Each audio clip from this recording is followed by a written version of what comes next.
Thank you so much for sharing your information on autism. And I do apologize because I should have been recording from the beginning. But could you go back over? If I understood you correctly, you said that you all can go all over.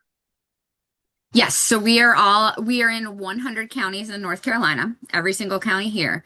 Um, if we do not have a clinic close by, we can do the in-home, in-school, in community services.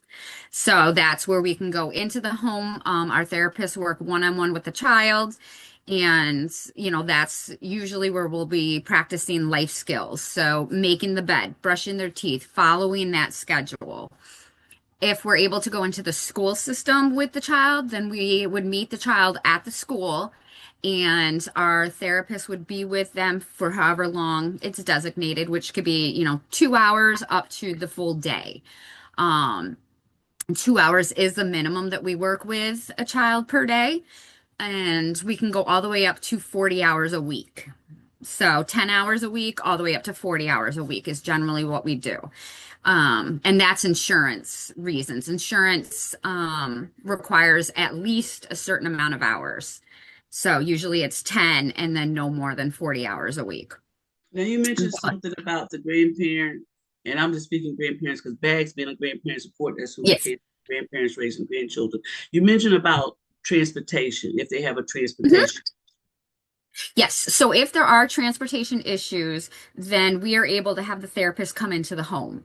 That's And yes, and work with them in the home. That way, then, the grandparent doesn't have to worry about getting them, or if the grandparents don't drive, we can come to them.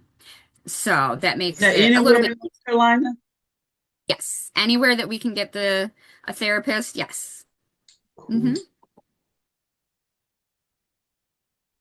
Then you did talk about some restrictions. You said that most times school system may not. And that's your Yes. public school system, but there are some school systems that will, and they were Yes. So usually private schools, like charter schools, they're the ones that allow therapists to come in. But a lot of the public schools, unfortunately, don't allow it. okay, okay. But and families that homeschool, you're able to go into. Yes. Okay, Yes. okay. So let me ask you this. The therapists and the people that you have, are they for different types of autism or they are just they are basic? What do they do? That's I guess that's my question. What do they do? If they come to you, what do they do? Yes. So all of our therapists are registered behavior therapists with the national board. And so, they go through an extensive 40-hour course, and then they have to take a national exam and pass that in order to be registered and working with us. And so when the therapist comes in, they are supervised by a board certified behavior analyst or a BCBA. The BCBA usually has their master's, some of them have PhD in behavior analysis. And Mm. yes, and so they are the ones that will do like the initial assessment on the child. During the initial assessment, they're going to talk with the grandparent, and they're going to want to know background information about the child, behavioral concerns, what led them to think that their child had autism or how they got diagnosed with autism. And then that behavior specialist, the BCBA, will then do an assessment on the child. And Mm. that's usually where they're going to be testing them to see where their deficits are or where they need the help. So that usually lasts like 2 hours, give or take on the age of the child and how well they're cooperating. And then the parent, grandparent, caregiver can stay right there during all of this. Or sometimes, they choose to leave because kids act different with different people around. True. So That is so they'll do that, yes. So once that's all done, then that supervising BCBA will come up with a program. So they'll be like, all right, this is, what we're going to work on. So this child's having issues with transitions. So we're going to work on transitions and how we can get them acclimated to it so that way they're not having those meltdowns and having a hard time with transitions. And so they'll create this lesson plan basically. And then our registered behavior technician, or RBT, is the one that actually works one-on-one with the child. And so the RBT is the one that's going to then follow this program or this schedule that has been created. We collect data on them, so they will have either their phone or a tablet with them. And as the child is given tasks, if the child does it without any issues, we click a plus sign. If the child is resistant, doesn't do it, has a hard time, then they would click the negative sign. That's kind of the short version of it. But, they're collecting this data throughout the time they're with them. And then that data is then looked over by the CBA, and they will make accommodations and changes as they see fit. So if something's not working, then they're going to try another thing. If they've noticed that the child's doing really well with something, then they're going to challenge it a little bit more, and work on another aspect, or, change things up a little bit. But the RBT is the one that works one-on-one with them. We also provide parent trainings. So that can be done weekly, bi-weekly, monthly, in person, virtual, and it works around the caregiver schedule. So, if they're only available, 6 p.m. every fourth Thursday, then that's when they would be meeting with the BCBA or the This is supervisor. beautiful. This is beautiful. Woo! Yes, yes. And so, we are there to support the families from day one. From the time they first contact us all the way until the child is discharged and graduated from our program. They're going to have that support. So, and the other thing is too, like if they need other services, because we just do autism. We Mm-hmm. just do the ABA, applied behavior analysis. If they need other services like speech, occupational therapy, physical therapy, we have resources that we can be like, hey, we're working with this family, here's a contact information. They're looking for, a speech behavior, speech therapist or something. So, we want to be that resource for the caregivers. I think that's wonderful because, and I know that there are some children that have autism that have very limited speech capabilities. And then there's some that have advanced speech capabilities. So the fact that you all prefer giving resources based on the child's need. But I'm going to go back up a second. When you say parent support, Bags being a grandparent support, that is so keen because our grandparents that have reached out to us with children with autism range from anywhere from 60 to 70 age. And sometimes they're not quite sure what to do because a lot of them, be honest, come from the old generation like myself that, well, I just spank him. He'll act all right. But that is not the case. And that's why education is a part of Bags. Education is so important because education is power acknowledgement because we still want all children to grow up successful based on where they're at and where they can go. What is the process for someone to be referred to you all? So the caregiver can self-refer, so they can reach out to us and say, hey, my grandchild has been diagnosed with autism. We need to get ABA services. What do we do? And then our intake team, which is Judy or Adia, they are specifically assigned to North Carolina. They'd send paperwork that would need to be filled out by the caregiver. And then we would get the official documentation from the psychologist or doctor, whoever did the diagnosing. We would get that information from them.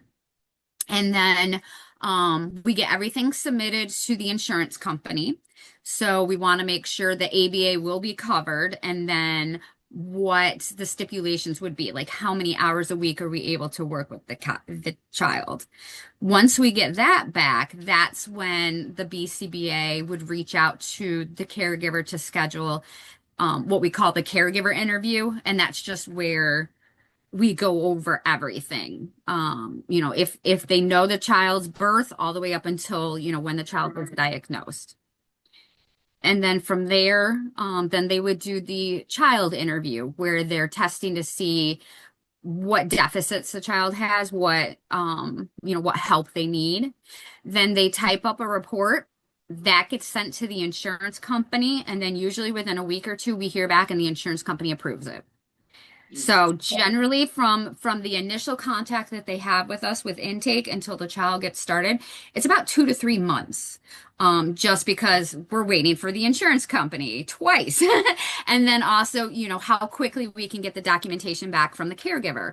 And the required documents from that. So generally we say 2 to 3 months. It could be quicker. It could also be a little bit longer depending on the insurance company and how quickly we can get all the documentation. So, That's good. Then this is good information because if you already know grandma moms and whoever's looking at this, what you're going to need, and thank you for sharing that, then you can actually start working on that now. Because sometimes when grandparents unexpectedly get their grandchildren, they don't have all the information. They may get it from CPS, Child Protective Services, or some other entity that the child has been diagnosed with autism. And so now, if this is something where you want support or help, you need to go back to that caseworker or that social worker and say, I'm going to get some additional support, but I need to know whom did the diagnosis, what agency, what doctor, and I need to get that in hand. If you get pushback, you need to let us know because most times if you're awarded, now that's a challenge, grandma moms and stuff. If you're awarded through the court system and you're awarded through DHS, it's not as hard. But if you just a grandparent and the mama has to go into rehab or the mama is incarcerated and she tells you Tony was diagnosed with autism, so mama, please, he'd do certain things, but you're not awarded. That's sometimes a challenge in order to get the paperwork because it's required by the state that you be assigned or the legal guardian. So in mhm. some cases, I don't know about Jennifer's agency, but sometimes in some agencies, if you get a written consent, a written form of consent from the parent that you have the right or the capabilities to take Junior to the doctor or to work in their behalf, and some places require it to be notarized. Okay, but now that you know in advance, you can start working on these things. Okay. But the part I like is self-referral. But even with self-referral, there's still some legal gonna be requirements from your agency, correct? Maybe? Am I saying it Yeah. correct, Jennifer? Nope, you are correct. So, and we've had this situation, like it's not new to us, where we have, grandparents or foster parents that need to enroll the child in ABA. And we work closely with the caseworker that they've been assigned. We've had caseworkers where they've come into the clinic because they have to do, their supervision and their visual check on the child. Again, we work with them as long as it's HIPAA compliant, they can't take photographs, videos, anything like that. Um, but yeah, we work as a team and collaboratively with everybody. So whether that be, the social worker or other therapists that they have for other therapies, we want to work together. That way there's that continuity of care all the way around. So everybody's on board. And so that's our biggest thing. And why we do these parent trainings and parent supports is because, we're going to go over the things that we're doing in therapy and how the parent can also do that in the home setting. So that way the child is getting the same information. It's not, it's school or at therapy, this is one thing. At home, it's another. We want to make sure it's consistent all the way around, especially with children that have autism. Because a lot of them are very schedule oriented. So they want to know, they need to know Yes. what to expect. Yes. So, I was telling Jennifer, everybody, that this is dear to my heart because I have a brother with autism. And he came through the foster care system. And later on in life, at the age of 5, my mother adopted him. And so been very productive. But I do want to go back, Jennifer, just get a little clarification because um, in the terminology of human services is formal, kinship care, and informal. Informal are those that there's a KIA program with Wake County Human Services that work with informal because a lot of programs again require that you be assigned legally through the court system or do DHS, but the informal is the one that's having the biggest challenge. Do you all work with informal? those grandparents or that get their grandchildren because mom went into rehab, but they do not have them through DHS. And I'm just asking because that is important as well. Yes, and we'll work with them. Yep, Okay, we can work with them as long as they're able to, get the information for insurances and, doctors' things. As long as they're able to get all that information, we can work with them. Yes. beautiful, beautiful, beautiful. If there's one thing you want someone, be it a grandparent, parent, to know when they have a child diagnosed with autism, sometimes they become very afraid, they become frightened, and some are going into denial because they don't really understand it. What is some, I guess you say, nuggets that you could share with us? Definitely. So when a child is diagnosed with autism, usually the caregiver goes through a grieving period. That is very common, just like, the loss of a loved one. It's the same type of thing. They're going through a grieving period because, they had one idea of how a child would be, and then, they get the autism diagnosis or any diagnosis. And they're like, well, there goes that. Like, what's going to happen now? They get left in the dark, and my big thing is you're not alone. Like now that you have an official diagnosis, that is going to open the door to so many other things, so much support that is out there. Mm. So, yes, that's the biggest thing is it's not the end of the world. Like, take time to grieve it. But then, I mean, there are so many services once you have that diagnosis and you understand what's going on and why the child is, how their thought process is and how they're, you know, you got your neurotypical and your neurodiverse children, and now you can be like, oh, that explains why they're doing certain things. And just getting that help. I'm a big believer in early intervention. So, as soon as you realize that child has something that might be a little off, get that diagnosis, talk with the pediatrician. If you don't like the answers, then get a second opinion. Yes. If you are the advocate for the child, so if you know the child best. Doctors only see him for 10, 15 minutes every couple months. But you see them, 24 hours a day, 7 days a week. So advocate for the child. And just, once you get that diagnosis, reach out. There's support groups out there. This is one of the support groups through Bags. We have a support group. We also, there's the Autism Society of North Carolina. They do virtual support groups. They're out there. It's just a matter of finding them. If you're tech savvy, Facebook has support groups out there. Yes. And it's everybody going through the same thing. So, hey, my kid's struggling with potty training. What should I do? Type that in Facebook and people will be like, hey, I tried this or I did this. So there's help out there for the child. It's not the end of the world. It's the beginning of a wonderful lifetime now that, what's going on and you can get the services. I love you. I just absolutely love you. Oh my goodness. I do, I do, I do. Because you brought to me some things that we could add to our website. Please feel free to send me and anything, any connections or links to any other programs. When you have programs, like I said, Autism Society, I forgot totally about them. Yes.